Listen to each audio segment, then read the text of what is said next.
दोस्तों, ये तो सभी को पता है कि अंग्रेजों के आने से पहले भारत को सोने की चिड़िया के नाम से जाना जाता था, क्योंकि हमारा देश संपत्ति और समृद्धि से भरपूर था। भारत के पास कोहिनूर हीरे से लेकर अन्य कई बेशकीमती रत्न थे जो शायद ही किसी देश के पास मौजूद होंगे। भारत की इस समृद्धि को देखकर लोग यहाँ दूर दूर से व्यापार के लिए आते थे। उन्हीं में से अंग्रेज ऐसे थे जिन्होंने भारत की भोली जनता का आर्थिक लाभ उठाया और भारत का ऐतिहासिक नक्शा ही बदल कर रख दिया, जहाँ से भारत की आर्थिक कमजोरी की शुरुआत हो चुकी थी। भारत पर सिर्फ अंग्रेजों ने नहीं बल्कि मुगलों ने भी राज किया था। अंग्रेजों ने 200 साल तक राज किया, लेकिन मुगलों ने हमारे देश पर लगभग 400 सालों तक राज किया। तो फिर कुछ लोग सोचेंगे कि हम सिर्फ अंग्रेजों की ही बात क्यों करते हैं। ऐसा इसलिए क्योंकि मुगलों ने 400 सालों में भारत को इतना नहीं लूटा जितना अंग्रेजों ने 200 सालों में लूट लिया था।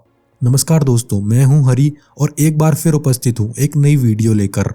भारत का हर व्यक्ति इस बात को जरूर मानता है कि यदि ब्रिटिश शासन भारत में न होता तो शायद आज भारत की तस्वीर ही अलग होती। लेकिन कुछ लोग ऐसे भी हैं जो ये मानते हैं कि ब्रिटिश शासन भारत में न होता तो कुछ जरूरी चीजें जैसे रेलगाड़ी का आना और शिक्षा का प्रसार आदि भारत में नहीं होता, या फिर इस मामले में कई अन्य देशों की तरह भारत बहुत पिछड़ा हुआ होता। अंग्रेजों ने भारत में व्यापार करने की बजाय शासन करने की सोचा। वे इसमें सफल भी हुए और लगभग 200 सालों तक राज किया। पूरे इतिहास में भारत की छवि हमेशा बदलती रही, क्योंकि भारत की सीमाएं घटती और बढ़ती रही। बहुत कठिनाइयों से लड़ते लड़ते हमारा देश भारत देश बना। भारत को आजाद कराने में बहुत लोगों ने अपनी कुर्बानी दी। आज हमारा देश विकास की राह पर चल रहा है और पूरी तरह से आजाद है। दादा भाई नौरोजी की किताब poverty and un-British rule in India के अनुसार उस समय भारत से 4 मिलियन पाउंड भारत से बाहर भेजा जाता था, जो कि अपने आप में एक बहुत बड़ा आंकड़ा है। अगर अंग्रेज भारत नहीं आए हुए होते तो भारत का नाम धनी देशों में शामिल होता।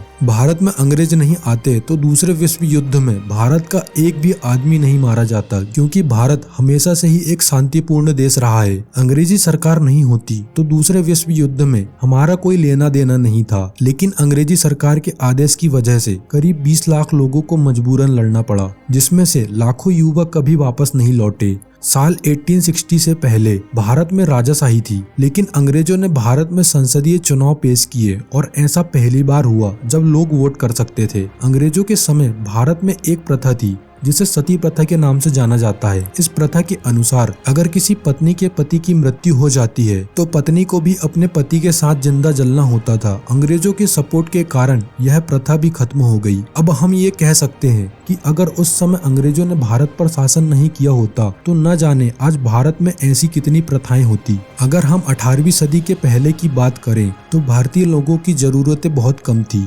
दुनिया का 25% माल भारत अकेला एक्सपोर्ट करता था। इस समय भारत के व्यापारियों की लेन देन ज्यादातर यूरोपियन लोगों के साथ होती थी।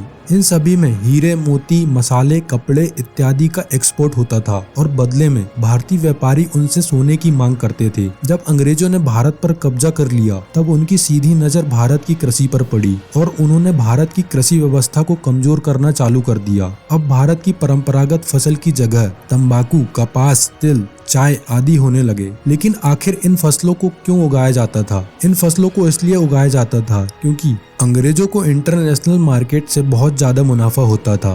अंग्रेजों ने जमींदारों से उनकी जमीनें छीन ली और उन जमीनों के लिए नए जमींदार बनाए ताकि वो जमींदार उनके हर हुक्म का पालन करें। लगान की दर में बढ़ोतरी कर दी गई, जिससे पहले से डूबे हुए किसानों की हालत और भी ज्यादा खराब हो गई। दोस्तों, अगर अंग्रेज भारत में नहीं आए हुए होते तो भारत देश कृषि के क्षेत्र में सबसे ऊपर होता। अंग्रेजों ने भारत के कपड़े के व्यवसाय को पूरी तरह से खत्म कर दिया था। अंग्रेज कपड़ा बनाने के लिए भारत से कच्चा माल सस्ते में खरीदते थे। अब उस कच्चे माल को वो इंग्लैंड में तैयार करवाते थे और उसी माल को तैयार करके वो भारत में ही ज्यादा दामों पर बेचते थे। फिर अंग्रेजों ने कपड़े बनाने की मशीन भारत में ही लगवा दी। इससे उन्हें फायदा तो हुआ और मजदूर उन्हें कम पैसों में भी मिल जाते थे। हमारा देश आर्थिक रूप से काफी कमजोर होता जा रहा था, जिस वजह से हमारा देश एक समय में निर्यातक के रूप में जाना जाता था। अब वो सिर्फ आयातक के रूप में बनकर रह गया था। अंग्रेजों के कारण ही भारत में गुरुकुल की शिक्षा ग्रहण करने वाले विद्यार्थियों को अब स्कूली शिक्षा दी जाने लगी थी। आज हम जो भी कपड़े पहनते हैं जैसे कि पैंट, शर्ट, कोट इत्यादि, ये सभी उन अंग्रेजों की ही देन है। अंत में जब अंग्रेज जाने लगे तब उन्होंने भारत को 2 भागों में बांट दिया, जिससे भारत की भौगोलिक स्थिति तो खराब हो ही गई और 1947 में जो बंटवारा हुआ उसमें भी कई लोग मारे गए। 1947 में जो इतिहास रचा गया था वो सभी बातें आज किताबों में दर्ज है। लेकिन ऐसा कहते हैं कि हर शासन में कुछ बुराइयां होती है तो कुछ अच्छाई भी होती है। अंग्रेजी शासन में कुछ काम अच्छे भी हुए थे, जैसे कि आज हम जिस रेलवे को भारत की लाइफलाइन कहते हैं वो अंग्रेजों की ही देन है। शुरुआती दौर में हवाई जहाज की शुरुआत भी अंग्रेजों द्वारा ही की गई थी। अब हम ऐसा भी बोल सकते हैं कि अगर इन दोनों चीजों की शुरुआत अंग्रेजों ने नहीं की होती तो हम इस क्षेत्र में इतने आगे नहीं पहुंच पाते। भारत में उस समय जो सती प्रथा चल रही थी उसे भी अंग्रेजों ने ही बंद करवा दिया था। अंग्रेजों के आने से पहले भारत बहुत से टुकड़ों में बटा हुआ था, जिसे उन्होंने एक कर दिया। अगर अंग्रेज नहीं आए हुए होते तो शायद हिंदुस्तान बहुत से छोटे छोटे देशों में बटा हुआ होता। हमारे देश में संसदीय चुनाव सबसे पहले अंग्रेजों ने ही करवाए थे। सरदार पटेल की वजह से आज हमारा देश इतना विशाल है। यदि अंग्रेजों ने शासन न किया होता तो शायद सरदार पटेल इन छोटे छोटे देशों को एक नहीं कर पाते। अब आप खुद अनुमान लगा सकते हैं कि भारत को अंग्रेजों ने क्या दिया और क्या छीना। सबसे बड़ी देन उनकी है जिन्होंने इस देश को अंग्रेजों से आजाद करवाया और एक सूत्र में बांधा। दोस्तों, वीडियो पसंद आए तो वीडियो को लाइक जरूर करें और हमारे चैनल नॉलेजोलॉजी हिंदी को सब्सक्राइब जरूर करें। साथ ही अपने विचार हमें कमेंट करके बताएं। मिलते हैं अगली वीडियो में, तब तक के लिए इजाजत चाहता हूँ। धन्यवाद।